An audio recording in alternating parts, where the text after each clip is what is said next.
नमस्कार, जय भीम साथियों और दोस्तों। आज एक बड़ी अहम शख्सियत से हम मिलने जा रहे हैं जो आपके सामने बैठे हैं। ये भाई तेज सिंह हैं और इनकी पार्टी का नाम है अम्बेडकर समाज पार्टी।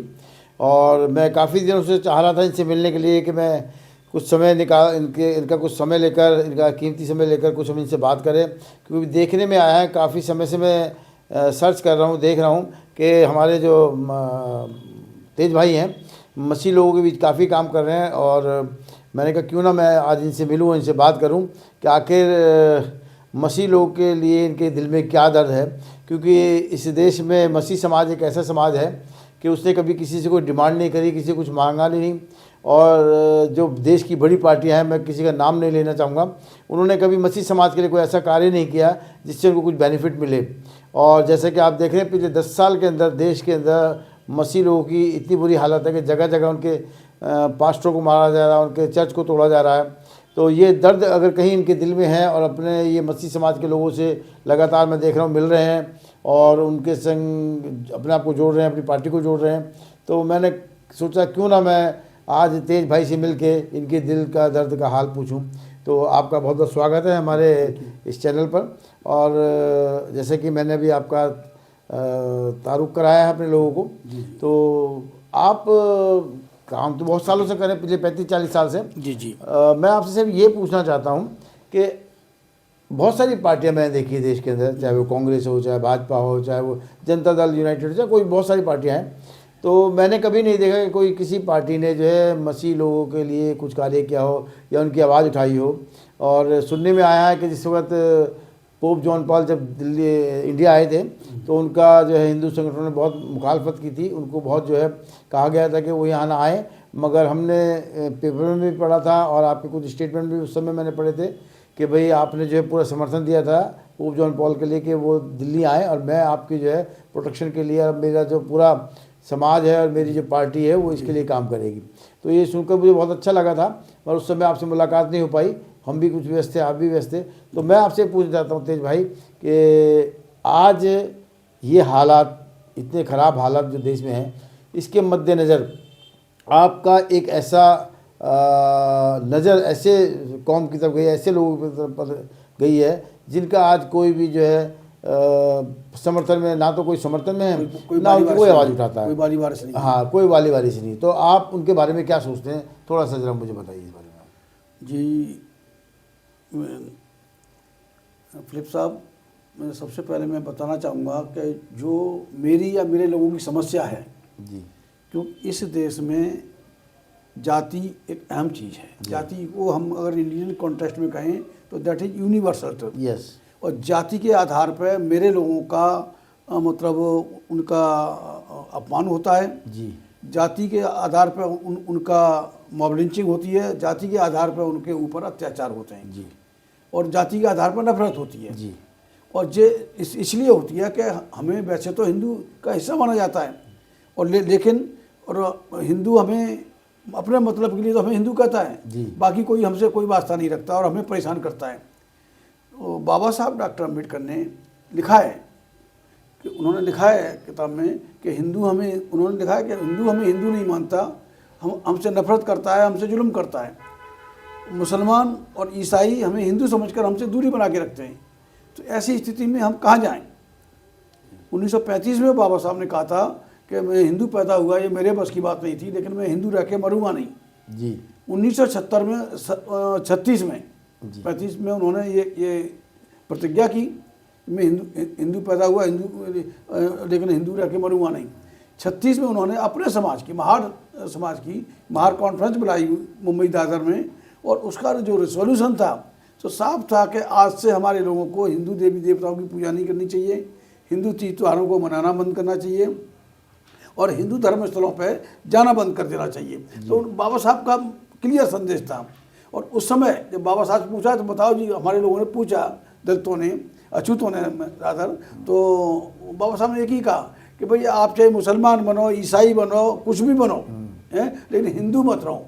और बाबा साहब के कहने के अनुसार मतलब ये समझो कि हज़ारों लोग इस्लाम में भी दाखिल हुए, हज़ारों लोग ने क्रिश्चियनिटी अडॉप्ट की तो इस तरह से चलता रहा। लेकिन उन्होंने 21 साल मेहनत की बाबा साहब ने। 21 साल के बाद में जब वो देखा कि ये हिंदू लोग उनके साथ कुछ भी कर सकते हैं, उनका मर्डर भी कर सकते थे, और उन्होंने उनको घेर रखा था कि कहीं क्रिश्चियनिटी और इस्लाम की तरफ रुख न कर जाए डॉक्टर अम्बेडकर, तो पूरी पहरेदारी उनकी कर रखी थी। और डॉक्टर अम्बेडकर तो बहुत बुद्धिमान आदमी थे, वो समझते थे कि अगर मैंने खुलेआम पर क्रिश्चियनिटी या इस्लाम की मैंने वकालत की तो ये मेरा मर्डर भी कर सकते हैं। बाबा साहब अकेले थे। तो ऐसी हालात में फिर उन्होंने बीच का रास्ता निकाला, बुद्ध वाला, और बुद्धिज्म के रास्ते से आज तक कुछ हुआ नहीं।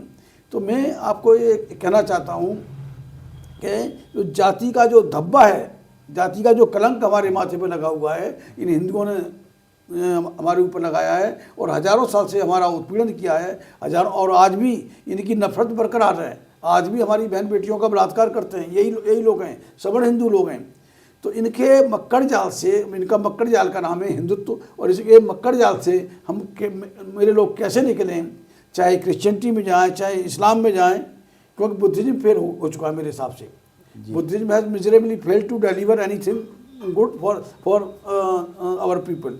बाबा साहब 2 वजह से धर्म परिवर्तन की बात करते थे कि restoration of human dignity and protection of his people, मेरे लोगों का मान सम्मान बहाल हो, उन्हें मानव समझा जाए, ह्यूमन राइट उनके बहाल हों, और मेरे लोगों को प्रोटेक्शन मिले। तो प्रोटेक्शन तो चूँकि ये क्रिश्चियनिटी पूरी दुनिया में फैली हुई है, क्रिश्चियनिटी से मिल सकता था या इस्लाम से मिल सकता था, लेकिन वो बंदिश ये थी कि वो उस समय हालात ऐसे नहीं थे। डॉक्टर अम्बेडकर अकेले थे, अगर ऐसा कुछ स्टेप लेते तो शायद जो कुछ हुआ वो नहीं हो पाता।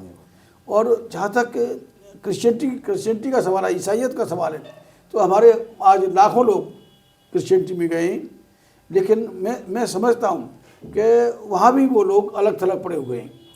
उनको मतलब जैसे बताइए। हम अलग थलग इसलिए पड़े हुए हैं कि वो कोई जो उन्हें प्रोटेक्शन मिलना चाहिए, चाहे आप झारखंड में जाएं चाहे कहीं जाएं, आज भी उनको जो खासतौर से जो ट्राइबल एरिया है, ट्राइबल एरिया के जो लोग हमारे जो इन्होंने क्रिश्चियनिटी अडॉप्ट की, क्रिश्चियनिटी में गए, तो उन्हें जो प्रोटेक्शन मिलना चाहिए वो नहीं मिल रहा, उनके बीच में जो काम होना चाहिए वो नहीं काम हुआ। और आज भी हिंदू लोग उनको मॉब लिंचिंग में, मुसलमानों की मॉब लिंचिंग में और कई बार ईसाइयों की मॉब लिंचिंग में भी उनको इस्तेमाल कर रहे हैं। तेज भाई, मैं आपको थोड़ा सा रोकना चाहूँगा, क्योंकि अभी आपने कहा कि उनके लिए वो काम नहीं हुआ।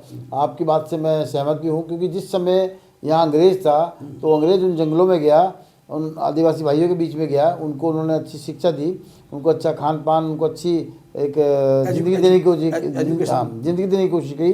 आफ्टर आज़ादी के बाद उनकी स्थिति जो है बहुत ख़राब होती चली गई। तो इसमें कहीं ना कहीं हमारी सरकारों का दोष रहा है, या सरकारों की नीयत अच्छी नहीं रही। आपने बिल्कुल ठीक कहा। अगर वो लोग आदिवासी समाज से या शूद्र समाज से जब वो लोग आए हैं क्रिश्चियनिटी में, तो कहीं ना कहीं जो है ये जो सरकार थी हमारी आज़ादी के बाद की, मुझे लगता है कि उनके मन में भी वो भावना नहीं रही। उन्होंने सोचा कि ये हमसे अलग थलग हो चुके हैं, तो हम इनके लिए कुछ ना करें। तो आपकी इस बारे में क्या राय है? देखिए, क्रिश्चियन मिशन उनका अहम मिशन है एजुकेट करना लोगों को। जी, उनको अगर एजुकेट कर दिया जाए तो वो अपने इस तरह को वैसे ही अपना वो कर लेंगे।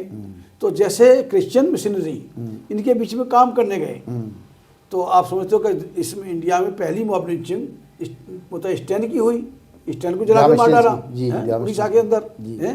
तो क्रिश्चियन मिशनरी काम न कर सके, इसलिए उनको मतलब के मारा, उनकी मॉब लिंचिंग हुई। और भी तमाम वारदातें ऐसी हैं कि उसमें हजारों क्रिश्चियन को मारा है। कंधमाल हुआ उसके बाद, कंधमाल हो, ये बहुत बड़ा केस था कंधमाल का। आप तो मैं सुना है कि आप कंधमाल भी गए थे? जी, मैं बिल्कुल मैं गया था, बातचीत हुई थी लोगों से।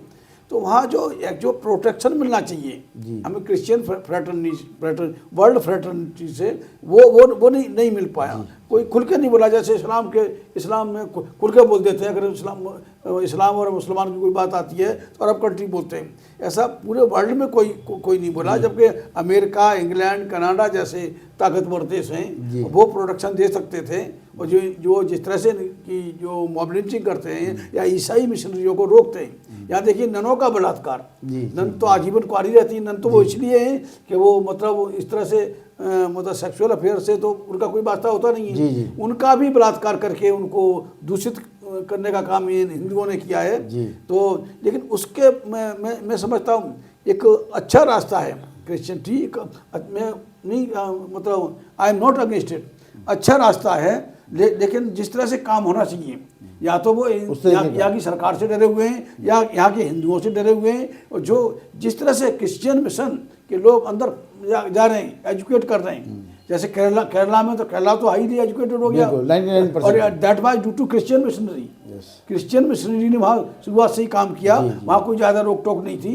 लेकिन यहाँ जो ट्राइबल्स के बीच में जो काम शुरुआत में की, कुछ किया भी काम, लेकिन वहाँ पे जो हिंदुओं ने उनको रोक दिया, मतलब मॉब लिंचिंग और तरह तरह की, मतलब उन्होंने भाई मैं आपसे पूछना चाहता हूँ कि आपकी पार्टी जो है इस ईसाई समाज के लिए क्या दर्द रखती है और किस तरह के काम करना चाहती है? देखिए, हम चाहेंगे, अम्बेडकर समाज पार्टी चाहेगी कि जो क्रिश्चियन मिशनरियों का काम है, लोग उनको ट्राइबल्स को एजुकेट करना, या जो और भी लोग हैं, शूद्र हैं, अछूत हैं, उनको एजुकेट करना, और एजुकेट करके उनका जीवन स्तर को बढ़ाना, वो बहुत ज़रूरी है। और उसको हम पूरा प्रोटेक्शन देने की बात करेंगे। हमारे पास एक राष्ट्रीय युवा ब्रिगेड नाम का भी संगठन है, उसको वो भी इधर तो एक्टिव है, हम उधर भी जैसे झारखंड है, उड़ीसा है, जो जितना जो ट्राइबल बेल्ट है उसमें हम उसको सक्रिय करेंगे, नहीं रिवैम्प करेंगे उसको। और निश्चित तौर से जो ईसाई मिशनरी जो हमारे लोगों को एजुकेट कर रहे हैं, उनका जीवन स्तर बढ़ाने की जो बात कर रहे हैं, ये काम कर रहे हैं, उनको पूरा प्रोटेक्शन दे देने का हम लोग काम एक बात मैंने आपसे और कहना ही है कि जैसे अभी आपकी एक राजनीतिक पार्टी है अम्बेडकर समाज पार्टी, और आप देखें नॉर्थ के अंदर जो है आज बहुत जो है ईसाई वर्ग जो है बहुत पीछे है राजनीति में, तो उनके लिए आप क्या कुछ नया योजना लेकर आते हैं या लेकर आएंगे कि जिससे जो है ईसाई समाज भी जो है अम्बेडकर समाज पार्टी से जुड़े और राजनीति से जुड़े? नहीं, निश्चित तौर से देखिए, बिना पॉलिटिकल पावर के जो हालत है यहाँ पे, जो हमारे जो क्रिश्चियन भाई हैं, उनकी हालत इसलिए ख़राब है कि वो सियासत से दूर हैं। सियासत से दूर है, हाँ, और सियासत से देखिए, हमें अछूत कहा जाता था, और जैसे हमने बाबा साहब की बात मानी, और जैसे जैसे हम सियासत की तरफ बढ़े, तो हमारे हालात मतलब अच्छे होते चले गए। और क्रिश्चियन या मुस्लिम जैसे जैसे सियासत से दूर हुए, उनके हालात बद से बदतर होते चले गए। तो अम्बेडकर समाज पार्टी नेशनल लेवल पे पूरा प्रोटेक्शन के साथ में ईसाई समाज को, मसीह समाज को पूरा प्रोटेक्शन देगी। और यहाँ पर 99% कन्वर्ट्स हैं, उन्हीं अछूतों से, दलितों से कन्वर्ट हैं, तो वो हमारे भाई हैं। और निश्चित तौर से उनको राजनीति की मुख्य धारा में लाने का काम अम्बेडकर समाज पार्टी करेगी। तेज भाई, मैं आपसे एक बात और कहना चाहता हूँ, क्योंकि अधिकतर ये देखा गया है कि लोग जुड़ तो जाते हैं, अल्पसंख्यक वर्ग जो है पार्टी से जुड़ जाता है, मसीह समाज भी जुड़ता है, मगर होता क्या है जब इसके बाद चुनाव की बारी आती है तो वहाँ पर उनको अनदेखा कर दिया जाता है और वहाँ उनको टिकट नहीं दिए जाते। तो उनको ये बोला जाता है कि आपकी संख्या इतनी बड़ी नहीं है कि आप कहीं से चुनाव जीत के आ सके। मगर मेरा ये मानना है, देश के अंदर पंजाब है, चाहे आपका झारखंड है, छत्तीसगढ़ है या मध्य प्रदेश है, वहाँ पर हमने ये एनालिसिस किया है, बहुत सर्वे भी किया है कि वहाँ हमारे लोग जीतने की स्थिति में हैं, मगर सबसे बड़ी प्रॉब्लम क्या आती है कि उनको पार्टी टिकट नहीं देती है। तो आपका इस बारे में क्या विचार है और आप क्या उन लोगों के लिए? अम्बेडकर समाज पार्टी यहाँ ब्राह्मण, क्षत्रिय, वैश्य की इसमें एंटी नहीं है। अच्छा, सवर्ण हिंदुओं की हमारी पार्टी में एंटी नहीं है। इसका मतलब हमारे पास 15% तो एक्स्ट्रा हो गया। 15% तो एक्स्ट्रा है। और अगर हम उस एक्स्ट्रा को ही अगर हम अपने मसीह समाज में के साथ मिल के अगर काम करेंगे, उनको टिकट भी देंगे, जहाँ जो ट्राइबल बेल्ट है, ट्राइबल बेल्ट में बाई एंड लार्ज लोग क्रिश्चियन हो गए थे जी। ये इनका आरएसएस का प्रोपेगेंडा की वजह से आरएसएस ने इतना दहशत पैदा कर दी वहाँ पे, जिससे कि लोग फिर से अपने आप को हिंदू कहने लगे। तो वो उनको पूरा प्रोटेक्शन देके वहाँ से अम्बेडकर समाज पार्टी टिकट भी देगी। और इसके अलावा भी एक रास्ता और है, जैसे राज्यसभा का रास्ता है जी जी। राज्यसभा में ये पहले एंग्लो इंडियन के दो जी वो पद तो खत्म हो गए, वो खत्म कर दिए, वो इन्होंने खत्म किए। तो वहाँ हम राज्यसभा के जरिए या मेंबर ऑफ लेजिस्लेटिव काउंसिल के जरिए हम अपने ईसाई भाइयों को हम पूरी तरह से पूरा प्रतिनिधित्व देंगे, जिससे कि उनकी आवाज़ दुनिया में पहुँचे। पार्लियामेंट के जरिए उनकी ईसाई समाज की आवाज़ पूरी दुनिया में पहुँचे। ये हमारा पूरा तरह से वादा है, मैनिफेस्टो भी है। आप मैनिफेस्टो पढ़ेंगे तो बाकायदा क्रिश्चियन समाज को लिए विद ड्यू रिप्रेजेंटेशन उनको दिया जाएगा। और उनकी संख्या से ज़्यादा, क्योंकि हमारे पास 15% एक्स्ट्रा है, सभी हिंदुओं की एंट्री ना होने से हमारे पास 15% एक्स्ट्रा सीटें होंगी, तो वो एक्स्ट्रा सीटें भी और उनका जो शेयर बनता है उससे ज़्यादा करके हम लोग उनको टिकट भी देंगे और उनको और दूसरी भी जो भी मदद होगी हम बिल्कुल करेंगे और राजनीति की मुख्य धारा में लाकर जैसा कि अभी हाल ये है कि जगह जगह जो है इनके मसीह समाज के फादरों को, पास्टरों को, ननों को मारा पीटा जाता है, उनके चर्चों को तोड़ा जाता है। इसके लिए आप क्या कुछ करना चाहते हैं जिससे कि देश के अंदर ये सब चीज़ें थमें, रुके? देखिए भाई, बिना पॉलिटिकल पावर के हम सिर्फ शोर मचा सकते हैं जी। बिना पॉलिटिकल, अभी जो मिजोरम में हुआ है करीब 300 चर्च इन्होंने, मणिपुर में तकरीबन 300 चर्च इन्होंने ख़त्म कर दिए, जमीन दो कर दिए, बिल्कुल मतलब पूरी तरह से ढा दिए वो। तो वहाँ कोई सुनने वाला नहीं है, न वर्ल्ड फ्रेटर्निटी, यहाँ पे क्रिश्चियन फ्रेटर्निटी आ रही है, कुछ दखल दे रही है, ये अपनी मनमानी कर रहे हैं। तो ये इस तरह से वहाँ अम्बेडकर समाज पार्टी का मतलब अम्बेडकर समाज पार्टी के वर्कर, ये जो 10% हिंदू जो बदमाशी कर रहे हैं उनसे बराबर उनको सबक, उन्हीं की भाषा में उनको सबक सिखाने के लिए हम अपने कैडर को तैयार कर रहे हैं और इंशाल्लाह ऐसी कोई वारदात हम नहीं होने देंगे, पुरजोर मुकाबला करेंगे। हम ईसाई भाइयों के प्रोटेक्शन में, मुस्लिम भाइयों के प्रोटेक्शन में, बुद्धिस्ट भाइयों के प्रोटेक्शन में हम लोग पूरा काम करेंगे। सिख भाइयों के लिए भी हम लोग काम करेंगे। हमने जब 84 के दंगे हुए थे तब भी हमने मतलब अम्बेडकर समाज पार्टी नहीं थी, लेकिन फिर भी हमने ये जो हमारे पास था दलित पैंथर का में यूपी का चीफ था, तो उसके माध्यम से भी हमने तमाम लोगों को, सिखों को बचाया था।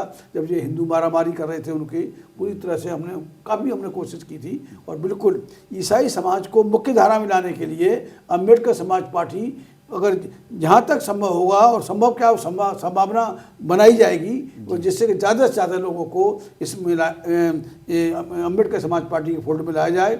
और निश्चित तौर से एक बिना पॉलिटिकल पार्टी के, तो मैं साथ में अपील भी करूंगा अपने मसीह समाज से, मुस्लिम समाज से, दलित आदिवासियों पिछड़ों से कि अब कोई और रास्ता नहीं है। हमें निश्चित तौर से बाबा साहब डॉक्टर अम्बेडकर के सपनों का अगर भारत का निर्माण करना है तो निश्चित तौर पर अम्बेडकर समाज पार्टी को मजबूत करना होगा। और इसमें मैं समझता हूँ, मैं चाहता हूँ कि मेरा मसीह समाज भी इस अम्बेडकर समाज पार्टी को मजबूत करने में पीछे न रहे, उसकी सहभागिता भी किसी से कम न रहे। ये ऐसा मैं उनसे उम्मीद करता हूं कि वो आएँ, उनका स्वागत है। और उनको पूरी तरह से करके हम जो प्रोडक्शन है या जो क्रिश्चियन मिशन अधिकार की बात, हाँ, पूरे अधिकार के लिए पूरी तरह से हम लड़ने के लिए तैयार हैं। राष्ट्रीय युवा ब्रिगेड हमारी जो विंग है टिट फॉर टैट के लिए, वो उस विंग को हम ट्राइबल एरिया में भी बहुत जल्दी हम उसको एक्टिव करने जा रहे हैं। तो निश्चित तौर से फिर इनका हिंदुओं का मुकाबला अम्बेडकर समाज पार्टी राष्ट्रीय युवा ब्रिगेड के जरिए ही कायदे से होगा। धन्यवाद। चलिए, ये थे हमारे बीच में भाई तेज सिंह, जो एक सामाजिक कार्यकर्ता भी हैं, एक पॉलिटिकल लीडर भी हैं, और देश के अंदर उन्होंने दबाई कुचलों की जो है बहुत आवाज़ उठाई है। और आज इनके जो दिल का दर्द जो मसीह समाज के लिए था वो हमने जाना। तो मैं आप लोगों से बस ये कहूँगा कि अगर मसीह समाज इस वीडियो को देख रहे हैं तो एक तो हमारे चैनल को सब्सक्राइब करें, इसको लाइक करें, शेयर करें। और भाई तेज सिंह ने जो बातें आपको कही है, इन बातों को ध्यान में रखें और अपने आप को सत्ता की ओर लेकर जाने के लिए तैयार हों। और अम्बेडकर समाज पार्टी उनके साथ है। और ये बहुत बड़ी बात है हम लोगों के लिए कि जिन पार्टियों ने हमें कभी टिकट नहीं दिया, एक पार्टी ये कहती है कि 15% ये जो हमारा जो स्वर्ण समाज है इसको हटाकर हमारे पास जो 15% बचता है वो हम पूरा जो है मसीह समाज को देंगे। तो ये बहुत अच्छी बात है, बहुत अच्छी साइन है, बहुत अच्छा हमारे लिए चिन्ह है, खासकर मसीह समाज के लिए। तो मैं सभी मसीह भाइयों से अपील करूंगा कि अगर आपको ये वीडियो अच्छी लगे तो आप जरूर उस पर सोचें, अपना जो है मंथन करें और इस पार्टी से जुड़ने का कष्ट करें, ताकि आपकी आवाज़, आपकी अधिकार, आपके न्याय और आपके हक की बात एक पार्टी है जो देश में उठाएगी। और इन्हीं बातों के साथ मैं भाई तेज सिंह से विदा लेता हूँ। फिर दोबारा इनसे मिलेंगे। बहुत अच्छा लगा इनसे मिलकर। आपका बहुत बहुत स्वागत, धन्यवाद।